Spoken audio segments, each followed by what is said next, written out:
تكذبان تبارك اسم ربك ذي الجلال والإكرام. اعوذ باللہ من الشیطان الرجیم. بسم اللہ الرحمن الرحیم. السلام علیکم. اس وقت ہم سورہ بقرہ پڑھ رہے ہیں. سورہ بقرہ کی ہم آیت نمبر 102 سے شروع کریں گے. ہم اس کا ترجمہ اس وقت پڑھتے ہیں. اور اس چیز کے پیچھے لگ گئے جسے شیاطین حضرت سلیمان کی حکومت میں پڑھتے تھے. سلیمان نے تو کفر نہ کیا تھا بلکہ یہ کفر شیطانوں کا تھا. وہ لوگوں کو جادو سکھایا کرتے تھے.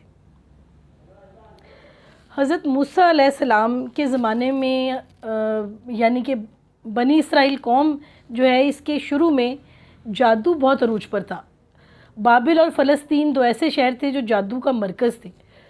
تو جو ہے بابل اس کا ایک ہے عراق کا شہر ہے، اور یہ حضرت موسیٰ علیہ السلام کے ٹائم سے یہ بات شروع تھی، بلکہ اس سے بھی پہلے جائیں تو حضرت ادریس علیہ السلام کے زمانے میں بھی یہ جادو بہت عروج پہ تھا. اور پھر حضرت موسیٰ علیہ السلام کے زمانے میں بہت زیادہ لوگ اس طرح سے جادو اور ان چیزوں پہ بلیو کرتے تھے. اللہ تعالیٰ نے جس نبی کے وقت میں جو ٹرینڈ تھا اس کے حساب سے ان کو معجزات دے کے بھیجا. تو جادو عروج پہ تھا تو اللہ نے حضرت موسیٰ علیہ السلام کو عصا دے دیا جس کے سامنے جادوگر فیل ہو گئے. پھر آپ دیکھیں حضرت عیسیٰ علیہ السلام کا زمانہ آیا تو طب عروج پر تھا. اللہ تعالیٰ نے حضرت عیسیٰ علیہ السلام کو وہ طب دے دیا کہ وہ مردوں کو زندہ کرتے تھے اور مریضوں کو شفا یاب کرتے تھے کہ طب ان کے سامنے فیل ہو گیا. جب ہمارے نبی پاک صلی اللہ علیہ وسلم کا زمانہ آیا تو یہ عرب جو تھے بڑے فصیح اللسان تھے، یعنی شاعری عروج پر تھی. حتیٰ کہ عام گفتگو، ایک دوسرے کی تعریف، ایک دوسرے کے ساتھ کسی چیز پہ تنقید کرنا یا کچھ بھی یہ اشعار کی فارم میں کرتے تھے. تو اللہ تعالیٰ نے قرآن پاک کو ایک ایسا ردم، ایک ایسی ترتیب دے دی کہ میننگ کے ساتھ اس کی ایک ترتیب تھی، ایک ردم تھا کہ شاعری فیل ہو گئی کہ بڑے بڑے شعراء مان گئے کہ یہ کوئی عام کلام نہیں ہے، یہ اللہ کا کلام ہے. کہ اتنے میننگ کے ساتھ، ترتیب اور اتنے ردم کے ساتھ اس کا جو مطلب اور اس کی جو وضاحت اور تاریخ اور یہ سب بیان ہے، یہ ایک جو ہے نا کسی انسان کا کلام نہیں ہو سکتا. تو حضرت موسیٰ علیہ السلام کی ہم بات کر رہے تھے. ان کے حضرت موسیٰ علیہ السلام کے بعد یہاں پہ اس آیت میں ہے ذکر سلیمان علیہ السلام کا. حضرت موسیٰ علیہ السلام کے بعد جو صاحب کتاب نبی آئے وہ تھے حضرت داؤد علیہ السلام. حضرت داؤد علیہ السلام کے 4 بیٹے تھے، جن میں سے ایک حضرت سلیمان علیہ السلام ہے جنہیں اللہ تعالیٰ نے بہت طاقت دی. خود حضرت داؤد علیہ السلام کو بھی اللہ تعالیٰ نے بہت زیادہ علم اور طاقت دی. کیسے کہ وہ لوہے کو پگھلا دیتے تھے. وہ پہاڑوں کے ساتھ اللہ کی حمد و ثنا کرتے تھے، پہاڑوں کے ساتھ اللہ کی حمد و ثنا میں گاتے تھے اور پہاڑوں کی زبان سمجھ سکتے تھے. تو اس کے بعد حضرت سلیمان علیہ السلام کو اللہ تعالیٰ نے ایک وسیع حکومت دی. انہوں نے عراق میں، شام میں، فلسطین میں، مصر میں، ان سب جگہوں پر ان کی حکومت پھیلی ہوئی تھی.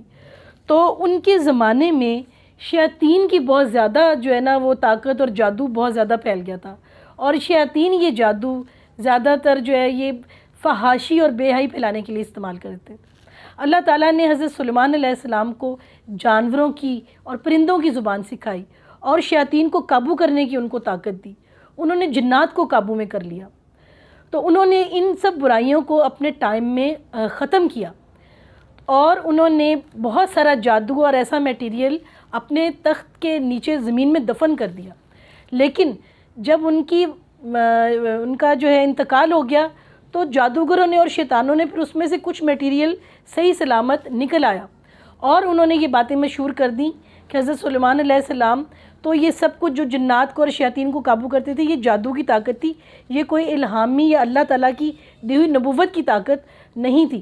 تو اس پر قرآن پاک نے اس بات کا جو ہے نا اس بات کو کریکٹ کیا کہ سلیمان علیہ السلام نے کفر نہ کیا تھا. اللہ تعالیٰ نے جادو کو کفر قرار دیا ہے اور انہوں نے کہا کہ حضرت سلیمان علیہ السلام نے ایسا نہ کیا تھا بلکہ یہ کفر شیطانوں کا تھا اور شیطان ہی لوگوں کو جادو سکھایا کرتے تھے.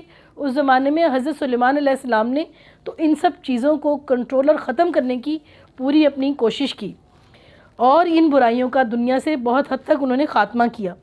اور بابل میں ہاروت اور ماروت 2 فرشتوں پر جو اتارا گیا تھا وہ دونوں بھی کسی شخص کو اس وقت تک نہیں سکھاتے تھے جب تک یہ نہ کہہ دیں کہ ہم تو ایک آزمائش ہیں۔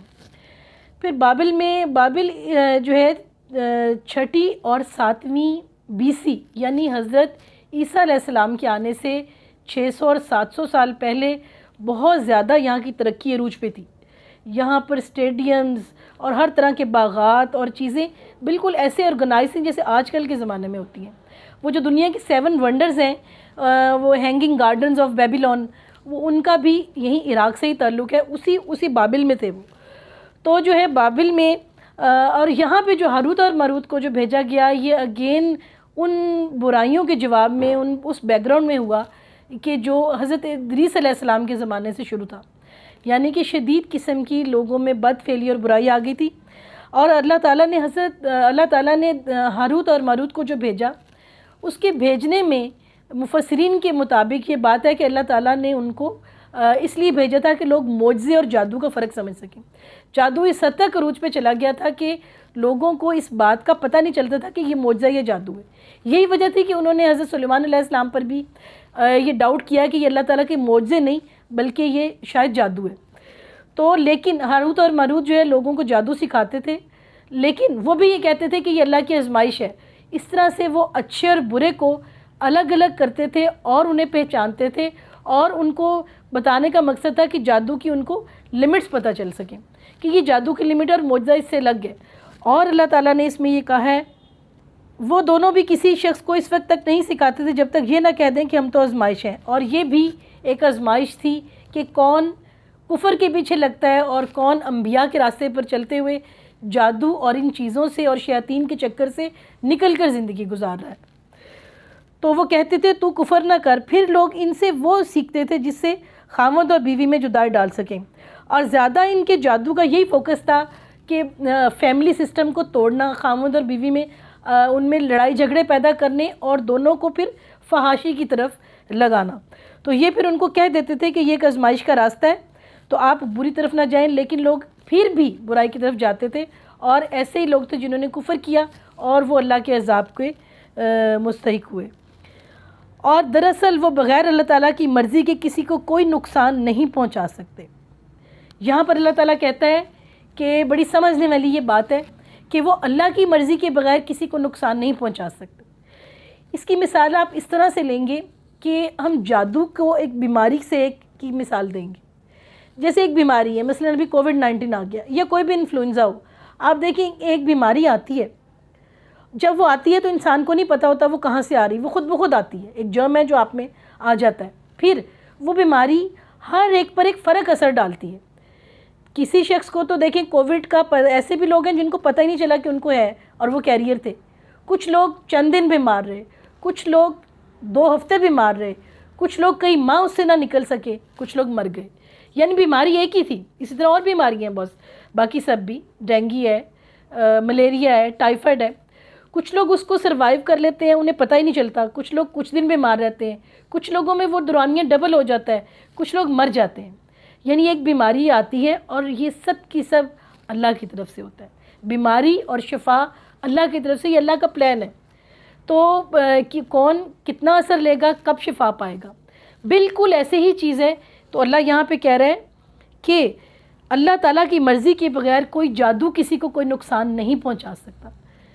تو کوئی اس کی زد میں اگر نعوذ باللہ آتا بھی ہے، کوئی کس طرح آتا ہے، کوئی کتنی دیر تک آتا ہے، اس کا مطلب ہے کہ جادو کو آپ نے خدا نخواستہ اگر کسی کو اس بارے میں شک و شبہ ہو تو وہ یہ سمجھے جیسے ایک بیماری ہے، اور بیماری میں بھی آپ اللہ تعالیٰ سے دعا کرتے ہیں، صبر کرتے ہیں، ٹائم دیتے ہیں، تو آپ نے اس میں صرف اور صرف جو ہے جادو میں کوئی میٹیریل دوائی تو نہیں لینی، آپ نے صرف اور صرف اللہ تعالیٰ کا کلام پڑھنا ہے، ایک صبر کے ساتھ ایک وقت کو گزارنا ہے، اور جو آپ کے لیے بہتر ہوگا اللہ تعالیٰ آپ کو اس سے نجات ضرور دے دے گا۔ آپ اللہ تعالیٰ سے دعا مانگیں، آیت الکرسی پڑھیں۔ سورہ بقرہ کی آخری 2 آیات جو ہیں ان کے بارے میں کہا گیا ہے کہ یہ ہر چیز کے لیے کافی ہیں، تو آپ جو ہے وہ پڑھیں، آپ صرف اور صرف سیدھے راستے پر لیں، اللہ تعالیٰ سے دعا کریں، قرآن پاک اور آیات سے مدد لیں، اور اب ایک ٹائم دیں، جیسے ایک بیماری سے شفا ہوتی ہے آپ ضرور اس سے نکل جائیں گے۔ دوسرا یہ ہے کہ آپ جو ہے اچھے اعمال کریں، نمازیں قائم کریں، دوسروں کے ساتھ برا نہ کریں. آپ کسی کے ساتھ برا کریں گے آپ کے ساتھ بھی برا ہوگا. اس میں ابھی لکھا گیا ہے جو خاص طور پہ یہ جادو کے حوالے سے لکھا گیا ہے، یہ لوگ وہ سیکھتے ہیں جو انہیں نقصان پہنچائے اور نفع نہ پہنچائے. یعنی جو لوگ بھی جادو اور ان چیزوں میں انوالو ہیں، اگر وہ کسی بھی مذہب سے تعلق رکھتے ہیں، جادو کو برا کہا گیا ہے، جادو کو کفر کہا گیا ہے. یعنی حضرت سلیمان علیہ السلام حضرت عیسیٰ علیہ السلام سے پہلے آئے ہیں اور ان کی شریعت میں بھی جادو کو کفر کہا گیا ہے. تو یہ وہ برا کر رہے ہوتے ہیں، اور ایسے لوگ دراصل جو برا کرتا ہے وہ دراصل اپنا برا کرتا ہے، وہ دوسروں کو نہیں بلکہ اپنے آپ کو نقصان پہنچاتا ہے.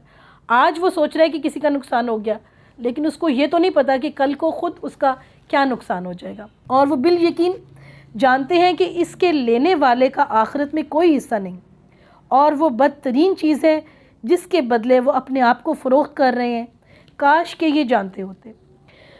آپ دیکھیں کہ وہ اپنے آپ کو فروخت کر رہے ہیں مین کے اتنی تھوڑے فائدے کے لیے اپنا ایمان بیچ رہے ہیں. تو آپ دیکھیں کہ جو اپنا ایمان بیچ رہا ہے وہ اپنے آپ کو کتنا زیادہ نقصان پہنچا رہا ہے، کہ یعنی وہ خدا کو ناراض کر رہا ہے. اور اس وقت وہ یہ بھلا رہا ہے کہ اگر خدا ناراض ہو جائے تو دنیا میں کوئی بھی اس کو دراصل فائدہ نہیں پہنچا سکتا، اور جب خدا ہی کسی کے ساتھ ہو تو کوئی اس کو نقصان نہیں پہنچا سکتا وہ چاہ کر بھی. آیت نمبر 103. اگر یہ لوگ صاحب ایمان متقی بن جاتے تو اللہ تعالیٰ کی طرف سے بہترین ثواب انہیں ملتا، اگر یہ جانتے ہوتے. یعنی اگر یہی لوگ متقی بن جاتے، یعنی اللہ سے ڈرتے اور گناہ سے بچنے کا راستہ اختیار کرتے، گناہوں سے پرہیز کرتے، تو اللہ تعالیٰ ان کو بہت زیادہ ثواب، ان کو بہت زیادہ جزا انعامات دیتا. آیت نمبر 104. اے ایمان والو، تم نبی صلی اللہ علیہ وسلم کو رائنا نہ کہا کرو بلکہ انظرنا کہو، یعنی ہماری طرف دیکھیے اور سنتے رہا کرو، اور کافروں کے لیے دردناک عذاب ہے. یہاں پہ اللہ تعالیٰ نے یہ کہا ہے، یا رائنا کا مطلب ہے توجہ کرنا، اور جو ہے کفار اور مشرکین جو ہے نا انہی لفظوں کے کو بدل کے کہتے تھے رائنا. اب رائنا کا مطلب اور بھی بنتا ہے ہمارا چرواہا.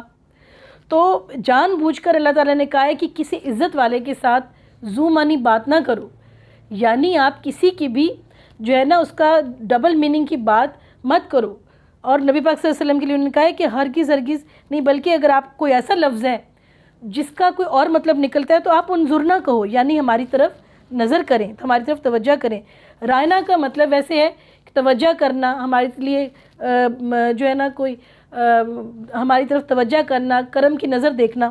تو اس کے لیے پھر انہوں نے کہا کہ انظرنا کہیں اور سنتے رہا کرو، اور کافروں کے لیے دردناک عذاب ہے. کہ جو نبی پاک صلی اللہ علیہ وسلم کی کفار جو ہے جس طریقے سے ڈبل میننگ کی بات کر کے ان کی نعوذ باللہ تصدیق کی کوشش کرتے تھے. تو اس کے لیے ہمارے لیے یہ سبق ہے کہ ہم کبھی بھی کسی کے ساتھ ڈبل میننگ والی بات نہ کریں، اس کو دل آزاری نہ کریں، کیونکہ جو ڈبل میننگ کی بات ہے ہر ایک کو وہ تانے میں آ جاتی ہے. آپ بات تو کچھ کر رہے ہیں لیکن کوئی اور مطلب بھی نکلتا ہے، اور دوسرے کو ڈھکے چھپے ورڈز میں آپ ایسا کہہ رہے ہیں، تو یہ ایک دل آزاری ہے، اور جس کے بارے میں حدیث نبوی ہے کہ ایسی بات کا اشارہ بھی نہ کرو کہ جس سے کسی کو دکھ ہو. آیت نمبر 105. نہ تو اہل کتاب کے کافر اور نہ مشرکین چاہتے ہیں کہ تم پر تمہارے رب کی کوئی بھلائی نازل ہو. اللہ تعالیٰ جسے چاہے اپنی رحمت خصوصیت سے عطا فرمائے. اللہ تعالیٰ بڑا فضل والا ہے. تو یہ سب کچھ جو ہے وہ باتوں کو چھپانا اور بدل کے زومانی بات کر کے تکلیف دہ باتیں کرنا، یہ سب اس لیے ہے کہ جو اہل کتاب کے کافر، یعنی اہل کتاب میں سے وہ لوگ جو ان کتابوں کو بھی نہیں مانتے، اور مشرکین یعنی جو اللہ تعالیٰ کے ساتھ شریک ٹھہراتے ہیں، بتوں کی پوجا کرتے ہیں، تو یہ ایسے لوگ نہیں چاہتے کہ کسی اور کے ساتھ کچھ اچھا ہو اور وہ سیدھے راستے پر آ جائیں. اور لیکن انہیں یہ نہیں پتہ کہ جب اللہ تعالیٰ یہ فیصلہ کر لے کہ کسی کی بھلائی کرنی ہے تو دنیا میں اسے کوئی روک نہیں سکتا. تو سب کی سب بھلائی دراصل اللہ کے ہاتھ میں ہے. سم ٹائم ہمارا ایک نقصان ہوتا ہے اور ہمیں نہیں پتہ ہوتا کہ وہ ہمیں کس فائدے کی طرف لے جائے گا، اور ہم اس وقت یہ سوچ رہے ہوتے ہیں کہ یہ نقصان ہو گیا، اور نقصان فائدے کی طرف لے جائے گا یا کوئی فائدہ دراصل کسی نقصان کے لیے ہے.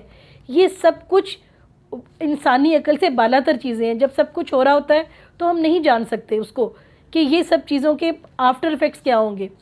تو لیکن اللہ کی پلان میں یہ سب کچھ ہوتا ہے. جب وہ کسی کا کوئی نقصان ہوتا ہے تو ہو سکتا ہے وہ نقصان اس کو کسی بڑے فائدے کی طرف لے جانے کے لیے اور کوئی چھوٹا سا فائدہ جو شروع میں ہو جاتا ہے، کسی کو تنگ کر کے ہو جاتا ہے، ہو سکتا ہے وہ اس کو کسی بہت بڑے نقصان کی طرف لے جائے۔ تو اس سے ہمیں یہ سبق ملتا ہے کہ ہم ہر حال میں اللہ کو راضی کریں، نقصان بھی ہو تو ہم یہ سوچیں کہ اس میں یقیناً ہمارا کوئی بڑا فائدہ چھپا ہوگا، کوئی فائدے کا راستہ ہوگا، اور کبھی غلط طرف نہ جائیں، اور کبھی ہمیں جب فائدہ ملے تو ہم ہرگز تکبر نہ کریں اور یہ سوچیں کہ ہمیں سیدھے راستے پر رہنا ہے، اور غلط کاموں میں جو فائدے ہیں وہ دراصل آپ کو بہت بڑے نقصان کی طرف لے جاتے ہیں۔ اللہ تعالی ہم سب کو سیدھے راستے کی توفیق دے۔ اللہ حافظ، انشاءاللہ نیکسٹ میں ملاقات ہوگی۔